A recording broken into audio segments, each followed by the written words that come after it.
Hi friends, வணக்கம். Welcome to தருணின் சுவையரும்பு. இந்த வீடியோவில் என்னோட குழந்தைக்கு காலையிலேருந்து நைட் வரைக்கும் என்னென்ன ஃபுட் ப்ரிப்பேர் பண்ணி கொடுக்குறேன்னு உங்கள்கிட்ட நான் ஷேர் பண்ணிக்கிறேன். இந்த வீடியோவில் morning breakfast, lunch, dinner, snacks எல்லாமே நான் ஷேர் பண்ணியிருக்கேன். ஒரு நாள் ஃபுல்லுமே எந்த மாதிரியான ஃபுட்ஸ் ப்ரிப்பேர் பண்ணி கொடுக்குறேன்னு இந்த வீடியோவில் பார்க்கலாம். வாங்க ஃப்ரெண்ட்ஸ், வீடியோக்குள்ளே போகலாம்.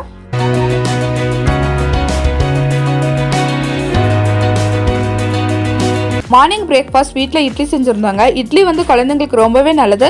நீங்கள் வந்து 6வது மாதத்துலேருந்து இட்லி கொடுக்கலாம். 6வது மாதத்தில் கொஞ்சமாக தாய்ப்பாலில் நல்லா கலந்து மிக்சியில் பேஸ்ட் ஆக்கி கொடுங்க.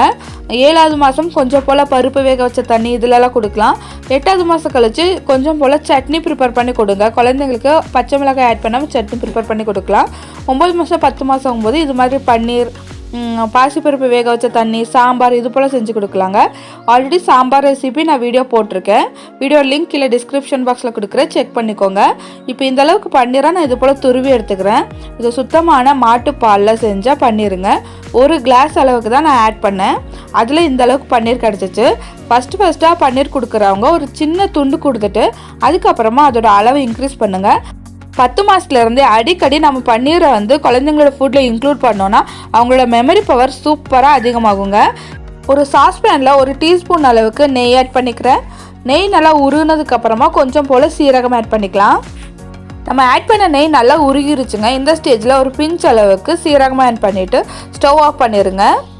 ஸ்டவ் ஆஃப் பண்ணதுக்கப்புறமா நம்ம துருவி வச்சுருந்தா பன்னீரை உள்ளே ஆட் பண்ணிடலாம். ஸ்டவ் ஆஃப் பண்ணாமல் நீங்கள் பன்னீர் ஆட் பண்ணிங்கன்னா பன்னீர் கரிஞ்சு போயிடும். இது கூடவே காரத்துக்காக ஒரு பிஞ்ச் அளவுக்கு மிளகுத்தூள் ஆட் பண்ணிக்கிறேன். கூடவே ஒரு பிஞ்ச் அளவுக்கு மஞ்சள் தூள் ஆட் பண்ணி ஒரு 30 செகண்டுக்கு நல்லா கலந்து விட்டுருங்க. இந்த ஸ்டேஜில் ஸ்டவ் ஆன் பண்ணிக்கோங்க. 30 செகண்டுக்கு நல்லா கலந்து விட்டுருங்க. லோ ஃப்ளேமில் வச்சு கலந்து விட்டுருங்க. கொஞ்சம் வளர்ந்த பெரிய குழந்தைங்களா இருந்தால் இதுவே நீங்கள் ஸ்நாக்ஸாக கூட கொடுக்கலாம். இது ஸ்டார்டிங் ஸ்டேஜ்ன்றதுனால ஒரு சின்ன துண்டு அளவுக்கு மட்டும்தாங்க நான் ஆட் பண்ணியிருக்கேன். பன்னீர் கொடுத்து நல்லா பழக்கி விட்டுட்டிங்கன்னா குழந்தைங்களுக்கு பன்னீரை கூட ஒரு ஸ்நாக்ஸாக செஞ்சு கொடுக்கலாம். ஈவினிங் டைமில் இது போல் நெய்யில் நல்லா வதக்கி கொடுத்தீங்கன்னா அதுவே ரொம்ப டேஸ்டியாக இருக்கும். குழந்தைங்க எடுத்து அழகாக சாப்பிடுவாங்க. ஒரு இட்லி எடுத்திருக்கேன். இது சின்ன சின்ன பீஸாக பண்ணிக்கலாம். இட்லி கூடவே நான் 2 டீஸ்பூன் அளவுக்கு பாசி பருப்பு ஆட் பண்ணிக்கிறேன். இந்த பாசி பருப்பு எங்களுக்கு சாம்பாருக்காக நான் வேக வச்சு வச்சுருந்தேங்க. அதை இது கூட ஆட் பண்ணிவிட்டு கொஞ்சம் போல் சுடுதண்ணி ஆட் பண்ணிக்கலாம். இது ரொம்ப திக்காக இருக்குங்க, அதனால கொஞ்சம் போல் சுடுதண்ணி ஆட் பண்ணி நல்லா கலந்து விட்டுறேன். என்னோட குழந்தைக்கு 9 மாதம் கம்ப்ளீட் ஆகி 10வது மாதம் நடந்துட்டுருக்குங்க. அதனால இட்லியை நான் மிக்சிலலாம் அரைச்சி கொடுக்கல. எப்போதுமே இட்லியை மிக்சியில் அரைச்சி கொடுக்காதீங்க. ஒரு 7 மாதம் முடிஞ்சிருச்சுனாவே முடிஞ்ச அளவுக்கு ரவை பதத்திலே கொடுக்கலாம். குழந்தைங்க மென்று அழகாக சாப்பிடுவாங்க. இதில் கொஞ்சம் போல் தண்ணி ஆட் பண்ணி நல்லா கலந்து விட்டதுக்கப்புறமா நம்ம மிக்ஸ் பண்ணி வச்சுருந்தோம் இல்லைங்களா பன்னீர் மிக்ஸ், அதை இது கூட ஆட் பண்ணிக்கிறேன். பன்னீர் வந்து கொஞ்சம் பெரிய பெரிய துண்டு மாதிரி தாங்க இருக்கும். நீங்கள் கையில் எடுத்து தான் ஃபீட் பண்ணணும். கையில் எடுத்து ஒரு தடவை நல்லா நசுக்கி விட்டுட்டிங்கன்னா சின்ன சின்ன ரவை மாதிரி ஆயிரும். கையில் ஃபீட் பண்ணுங்க இந்த ஃபுட் ஃபீட் பண்ணும்போது. இப்போ அந்த பன்னீர் மிக்ஸ் ஆட் பண்ணதுக்கப்புறமா நல்லா கலந்து விட்டுடலாம். அவ்வளோதாங்க, ரொம்ப ஹெல்த்தியான மார்னிங் பிரேக்ஃபாஸ்ட் ரெடி ஆயிடுச்சு. சீரியஸாகவே ரொம்ப டேஸ்டியாக இருந்துச்சுங்க. என்னோட குழந்தை ஒரு 2 வாய் தாங்க மிச்சம் வச்சா, பாக்கி எல்லாமே அழகாக சாப்பிட்டுட்டாங்க. பன்னீரில் அதிகமான சத்துக்கள் இருக்குங்க. இதை பற்றின வீடியோ நான் ஆல்ரெடி போட்டிருக்கேன். அந்த வீடியோ லிங்க்கை கீழே டிஸ்கிரிப்ஷன் பாக்ஸில் கொடுக்குறேன், செக் பண்ணிக்கோங்க. இந்த பன்னீரை எப்படி செய்யணும்னு தெரிஞ்சுக்கணுன்னாலும் கீழே கமெண்ட் பண்ணுங்கள், நான் ரெசிபி ஷேர் பண்ணிக்கிறேன். ஓகே ஃப்ரெண்ட்ஸ், இப்போ மதியானம் லஞ்சுக்கு நான் என்ன செஞ்சு கொடுத்தேன்னு பார்க்கலாம். நீங்கள் எந்த ஃபுட் கொடுத்தாலும் தாய்ப்பால் கண்டிப்பாக கொடுக்கணுங்க. இப்போ அடுத்ததாக மத்தியானம் என்ன செஞ்சேன்னு பார்க்கலாம். மத்தியானத்துக்கு வந்து நான் கேரட்டும் ஆப்பிளும் சேர்த்து ஒரு ரைஸ் தாங்க செஞ்சு கொடுத்துருந்தேன். இதுக்கு ஒரு குக்கரில் ஒரு 2 டேபிள் ஸ்பூன் ரைஸ் ஆட் பண்ணிக்கிறேன். அரிசியை ஒரு 2-3 தடவை நல்லா வாஷ் பண்ணிவிட்டு 1/2 மணி நேரம் ஊற வச்சு ஆட் பண்ணியிருக்கேங்க. இது கூடவே 1 கப் அளவுக்கு ஆப்பிள், ஒரு சின்ன கப்பில் 1 கப் ஆட் பண்ணியிருக்கேன். அதுலேயே 1/2 கப் அளவுக்கு கேரட் ஆட் பண்ணிக்கிறேன். இப்போ இந்த ரைஸ், ஆப்பிள், கேரட் எல்லாம் குக் ஆகிறதுக்கு தேவையான தண்ணி ஆட் பண்ணிக்கிறேன். தண்ணி ஆட் பண்ணிவிட்டு குக்கர் க்ளோஸ் பண்ணி ஒரு 3லேருந்து 4 விசில் விட்டு எடுத்துக்கலாம்.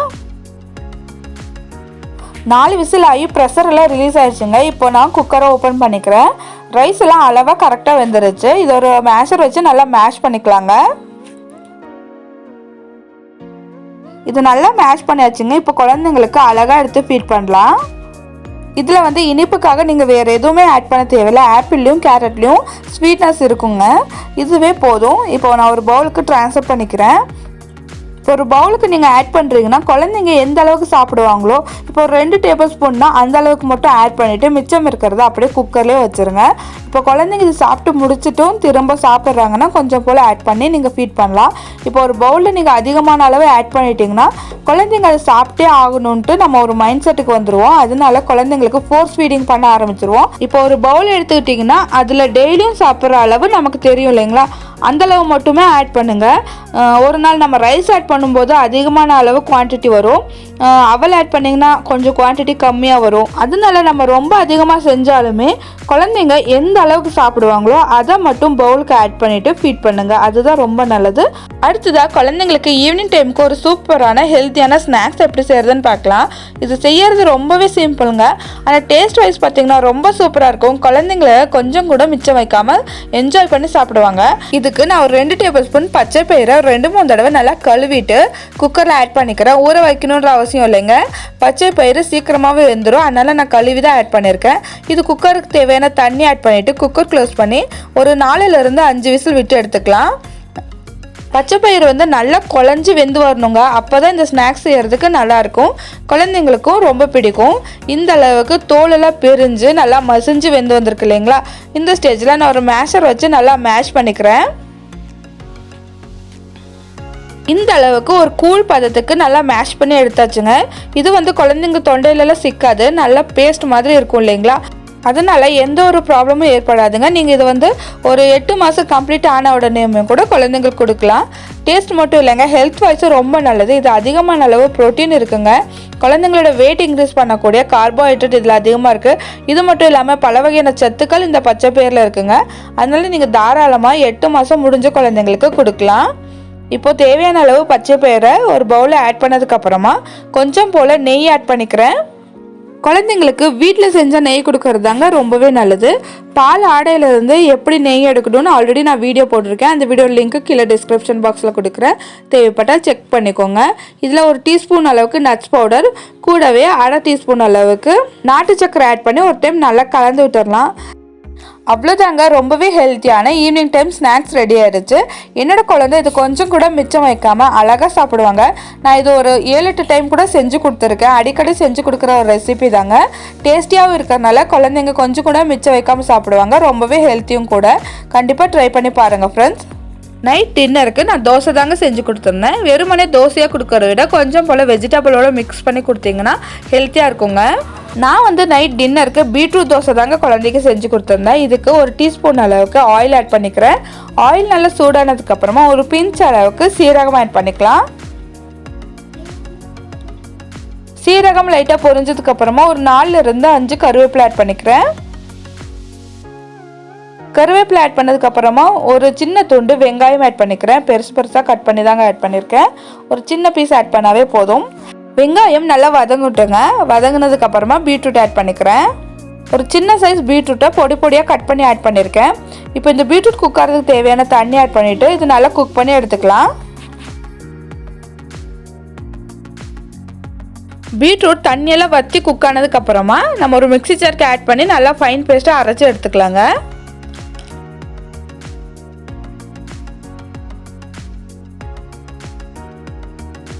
பீட்ரூட்டை நல்லா ஃபைன் பேஸ்ட்டாக அரைச்சி எடுத்துகிட்டு வந்தாச்சுங்க. தேவைப்பட்டாலும் கொஞ்சம் போல் தண்ணி ஆட் பண்ணி அரைச்சி எடுத்துக்கலாம்.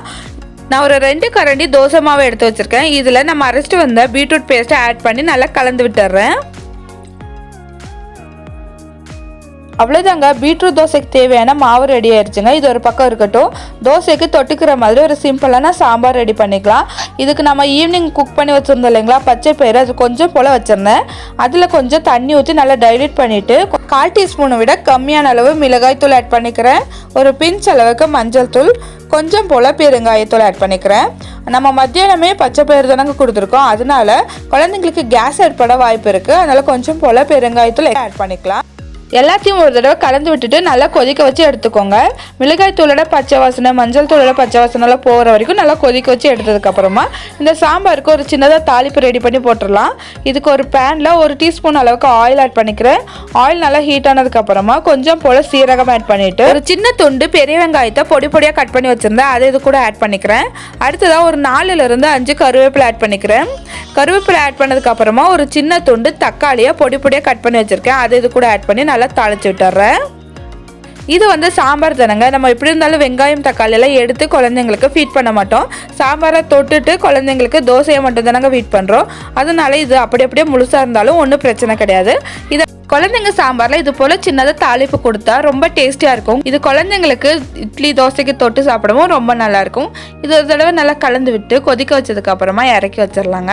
அடுத்ததான் நம்ம பீட்ரூட் தோசை ரெடி பண்ணிக்கலாம். இதுக்கு ஒரு பேன் ஹீட் பண்ணியிருக்கேன். பேன் ஹீட் ஆனதுக்கப்புறமா நம்ம ரெடி பண்ணி வச்சுருந்தா பீட்ரூட் தோசை மாவை இது போல் ஊற்றிட்டு நல்லா ஸ்ப்ரெட் பண்ணிக்கிறேன். நான் வந்து நைட் டைம் டின்னருக்கு முடிஞ்ச அளவுக்கு நெய் கொடுக்கறத நான் அவாய்ட் பண்ணிக்கிறேங்க.